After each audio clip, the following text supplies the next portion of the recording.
Ocorrências policiais. Oferecimento Claudinho Carnes. Blumenau 181 Veneza, 3617-2282.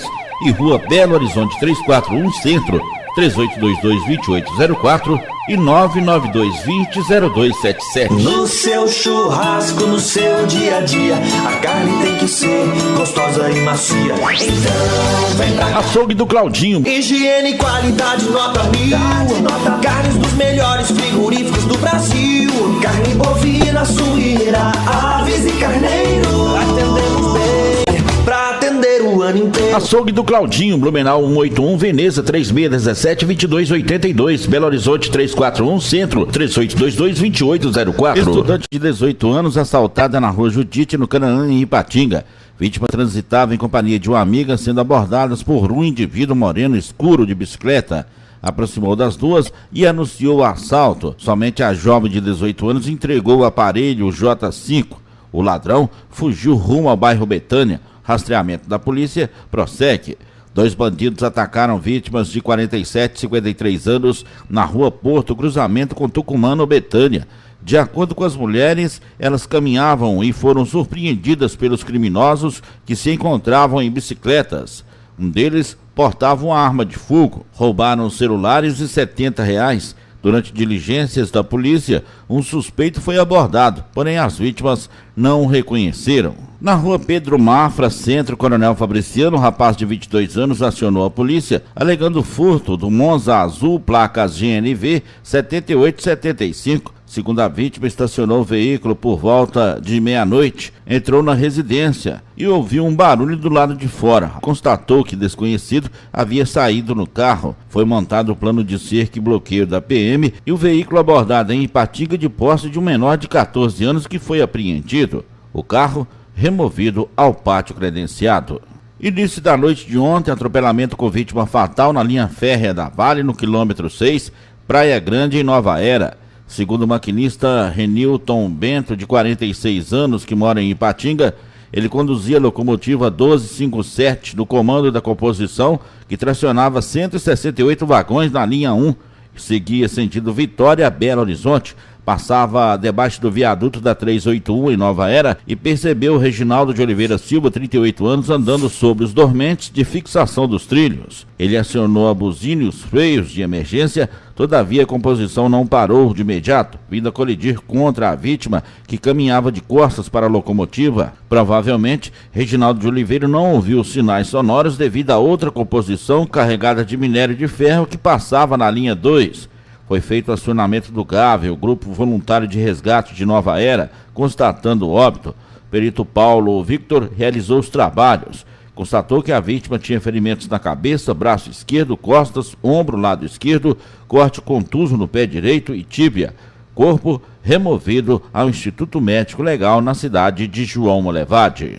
Operação das polícias civil e militar com a finalidade de verificar denúncias de atividade de organização criminosa em Coronel Fabriciano. Foram cumpridos mandados de busca e apreensão nas residências de Anderson Martins Pereira, 29 anos, vulgo Boneco, sendo localizadas 2 barras de maconha e a quantia de R$57.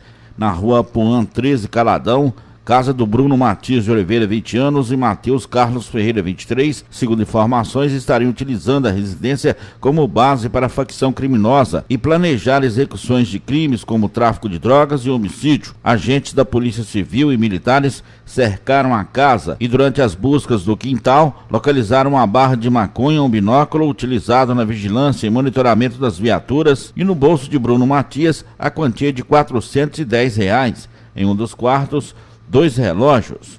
Bruno Matias ainda tentou dispensar o aparelho celular dentro do vaso sanitário. Foi encontrado e recolhido. Na garagem da residência tinha um veículo Ford Focus de cor prata, placas EKY 3434, utilizado para tráfico de entorpecente.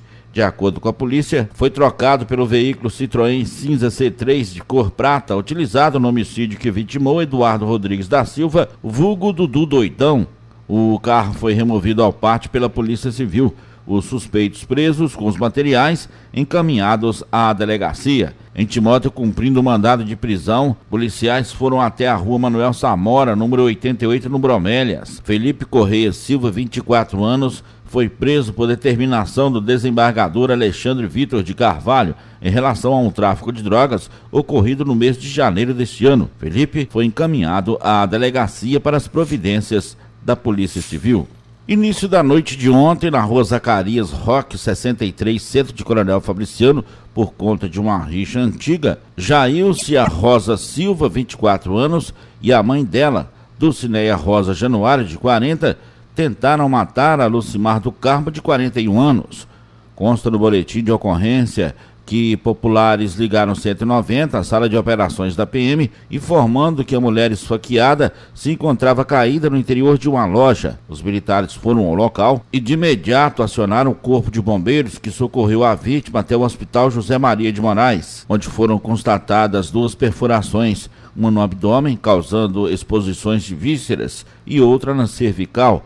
Foi encaminhada ao bloco cirúrgico. Testemunhas informaram ainda os nomes das 2 suspeitas, Jailcia e a mãe dela, Dulcineia, que tem o apelido de Leinha. Ela teria imobilizado a vítima para a filha golpear. Os militares saíram em rastreamento e prenderam primeiro a Jailcia na rua Abraão, casa de sua tia. Leinha foi localizada e presa na cidade de Timóteo. A motivação, segundo as suspeitas, é que a vítima era esposo do pai de Jailcia, ex-marido da mãe dela e cúmplice no crime, e que na época da separação, a vítima chegou a agredir a mãe dela, tendo o fato tido grande repercussão na época. Disse ainda que a vítima ficou uns anos morando na cidade de Vitória, no Espírito Santo, com o pai dela, e há alguns dias retornou para a cidade. Constantemente vem implicando com ela, mandando mensagens via WhatsApp, denegrindo a imagem dela. E por acaso se encontraram ontem na área central de Fabriciano, e ela resolveu ir tirar satisfação.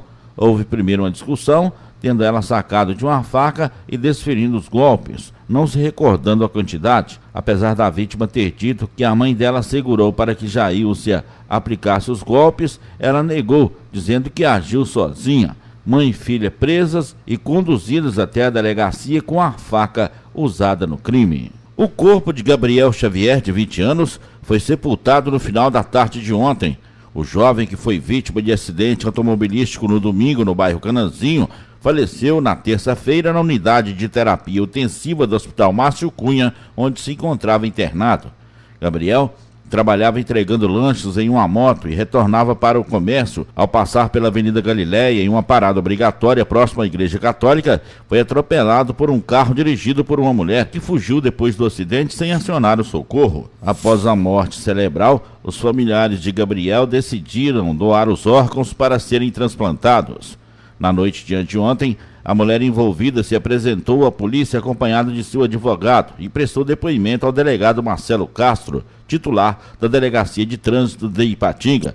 Ele instaurou um inquérito para apurar o caso. Infelizmente, no início da madrugada do dia 3 de dezembro, no bairro Canaã, nós tivemos um grave acidente entre um veículo automóvel, 4 rodas, e a motocicleta conduzida pela vítima Gabriel. A condutora do outro veículo, ela deixou o local. Até o fechamento da ocorrência, a condutora não havia sido identificada. Dia 4 de dezembro, o advogado constituído pela condutora, ele me procurou aqui na Delegacia de Trânsito de Ipatinga, informou que a condutora havia o procurado, que desde o momento do acidente ela queria se apresentar para dar a sua versão sobre o fato. Combinamos a apresentação dela para o dia 5 de dezembro. No horário previamente agendado, essa condutora compareceu aqui até a delegacia de polícia e deu a sua versão sobre o fato. Segundo ela tinha acabado de ingressar na Avenida Galileia, momento que houve a colisão entre o automóvel dela e a motocicleta conduzida pelo Gabriel. Segundo ela, desceu do veículo, ela observou que o Gabriel tentava se levantar, ela imaginando que o condutor da motocicleta podia ficar hostil com ela em decorrência do acidente e que ela observou que outras pessoas se aproximavam que também poderiam ser hostis com ela e que essas pessoas poderiam prestar o socorro ao Gabriel. Ela resolveu deixar o local. Ela frisa que deixou o local não querendo se isentar de responsabilidade, mesmo porque ela se apresentou espontaneamente aqui na delegacia de polícia Neste momento, nós trabalhamos com o crime de homicídio culposo de trânsito. Nós não sabemos ainda quem foi o causador do acidente, nós ainda dependemos do laudo pericial, nós ainda não sabemos se foi essa condutora ou se foi o Gabriel o causador do acidente. O que está claro até o momento é o crime de omissão de socorro. Essa condutora, ela não poderia ter saído do local sem prestar socorro à vítima. Existe o crime também da pessoa se afastar do local do acidente para evitar a responsabilidade penal ou civil que poderia lhe ser atribuída. Em relação ao homicídio culposo de trânsito, se eventualmente essa condutora ela for considerada a causadora do acidente, portanto causadora da morte do Gabriel, ela está sujeita a uma pena de 2 a 4 anos de detenção. No caso dela, como ela saiu do local sem prestar socorro à vítima, existe um aumento de pena. Então essa pena de 2 a 4 anos ela pode ter um aumento de 1/3 até a metade, em decorrência dela ter saído do local do acidente. Já o crime de omissão de socorro tem uma pena prevista de detenção de 6 meses a 1 ano, e o crime de afastar-se o condutor do local do acidente para se isentar a responsabilidade penal ou civil que poderia lhe ser atribuída também tem uma pena de detenção de 6 meses a 1 ano.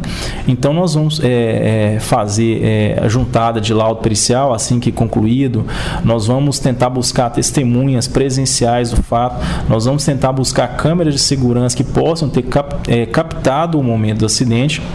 E ao final nós faremos a conclusão no sentido de responsabilizar essa condutora pelos crimes que lhe cabem. Ela se apresentou espontaneamente, não era situação de flagrante devido ao lapso temporal entre o fato e a apresentação, e a apresentação espontânea também ela impede a prisão em flagrante, que na verdade a pessoa que se apresenta na delegacia não há nem que se falar em prisão, porque ela não foi capturada, ela se apresentou espontaneamente, então ela se colocou à disposição da polícia e da justiça para responder e pagar por aquilo que lhe cabe. O delegado informa ainda que todas as providências serão tomadas de acordo com a lei. Eu queria tranquilizar principalmente a família, né, e as pessoas da comunidade. Eu vejo muita comoção nas redes sociais. Eu queria, né, que as pessoas entendessem que a responsabilização dessa condutora, né, pelos crimes que ela eventualmente praticou, ela deve ser feita dentro da lei. Essa condutora, ela falhou realmente ao deixar o local do acidente, mas na maioria dos casos, né, quase que a totalidade, quando a pessoa ela assume a condução de um veículo automotor, ninguém assume a condução de um veículo automotor querendo causar a morte de ninguém. Infelizmente aconteceu um acidente de trânsito, nós vamos investigar se houve imprudência, negligência ou imperícia dessa condutora, e eventualmente se tiver ocorrido isso em relação a ela, em relação ao homicídio, ela irá responder pelo homicídio. Então assim, dar tranquilidade à família e às pessoas que essa condutora já está identificada. Como há uma grande comoção, eu acho que não seria nem conveniente divulgar o nome dessa condutora, até mesmo para evitar alguma retaliação em relação a ela, acho que não convém divulgar o nome dela. Legalmente, nós temos 30 dias para a conclusão do inquérito policial, quando não tem nenhum investigado preso, que é o caso desse inquérito. Porém, eu acredito que na semana que vem já consiga ter reunido todos os elementos de informação necessários que nos proporcione ter uma conclusão acertada sobre o que realmente aconteceu e quais são as responsabilidades, quais são as responsabilidades dessa condutora, e encaminhar esses autos para a justiça para que ela responda na justiça pelo que ela praticou. Repórter Adair Alves. Ocorrências policiais. Oferecimento Claudinho Carnes. Blumenau 181 Veneza 3617-2282 e Rua Belo Horizonte 341 Centro 3822-2804 e 99220-0277. No seu churrasco, no seu dia a dia, a carne tem que ser gostosa e macia. Então vem pra Açougue do Claudinho. Higiene e qualidade nota 1000. Carnes dos melhores frigoríficos do Brasil. Carne bovina, suína, aves e carneiro. Atendemos bem pra atender o ano inteiro. Açougue do Claudinho, Blumenau 181 Veneza 3617-2282, Belo Horizonte 341 Centro 3822-2804.